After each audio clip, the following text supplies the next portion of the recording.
En 1857, Napoléon signe un décret créant le premier régiment de tirailleurs africains, à celui au Sénégal. L'initiative revient au gouverneur Louis Fédéral, qui manque de soldats métropolitains pour contrôler les territoires coloniaux.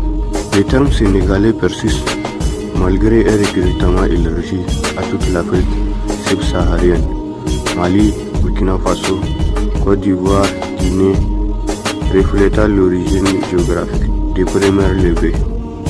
En 1910, le colonel Charles Manja publie La Force Noire, un manifeste raciste mais influent.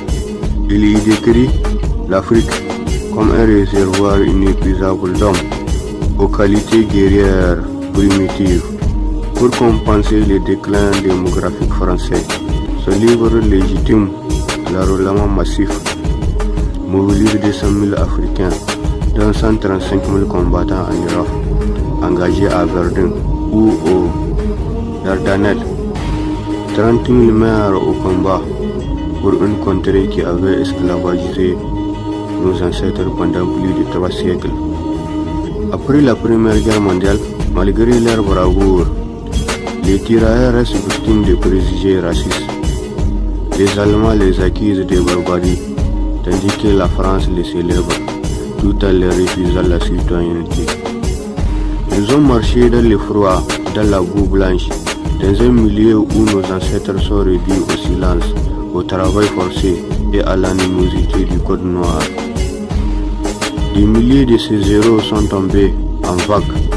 Des milliers ont été offerts pour contrer l'avancée du nazi et pour une victoire des héros oubliés et sacrifiés par un pays des droits de l'homme.